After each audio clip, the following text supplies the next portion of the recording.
अगर नौकरी नहीं मिलेगी तो 3 महीना 6 महीना इंतजार करेगा, लेकिन खुद का हक होने के बजाय किसी और को भ्रष्टाचार के कारण नौकरी मिल जाती है तो वो उसको सहन नहीं होता है। और इसलिए भाइयों बहनों, सबका साथ सबका विकास, हर किसी को न्याय होना चाहिए। हमने उज्ज्वला योजना के अंतर्गत गैस के चूल्हे दिए। हमने ये नहीं पूछा कि भाई मोदी बनारस का एमपी है तो बनारस वालों को ही मिलेगा। जी नहीं, उत्तर प्रदेश के हर कोने में समान रूप से मिलेगा।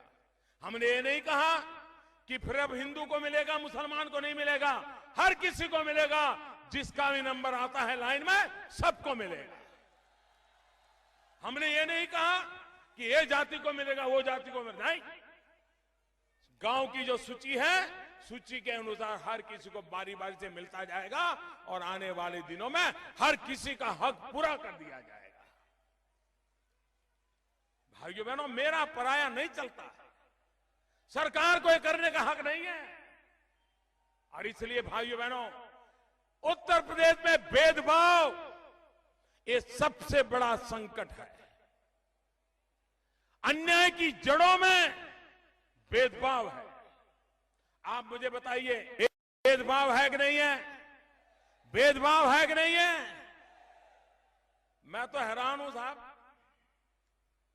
दलित को पूछो तो वो कहता है मुझे हक का नहीं दे रहे हैं, ओबीसी वाले ले जाते हैं।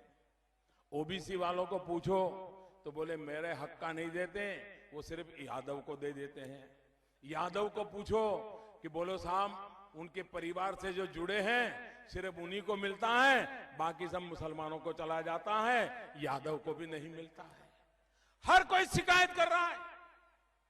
भाइयों बहनों, ये भेदभाव नहीं चल सकता है। जिसका भी हक है, किसी भी माता की कोख से पैदा हुआ है, हर किसी को उसके हक का मिलना चाहिए।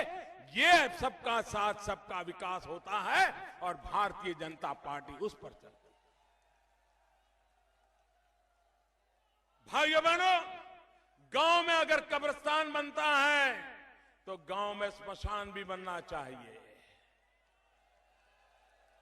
अगर रमजान में बिजली मिलती है तो दिवाली में भी बिजली मिलनी चाहिए। अगर होली पे बिजली मिलती है तो ईद पर भी बिजली मिलनी चाहिए। भेदभाव नहीं होना चाहिए।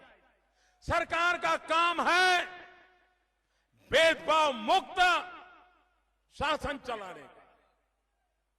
किसी के साथ अन्याय नहीं होना चाहिए।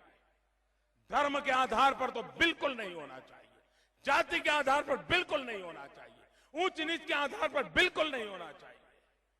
सबका साथ सबका विकास, यही मंत्र को आगे बढ़ा करके आपसे मैं आज आशीर्वाद लेने आया। भाइयों बहनों,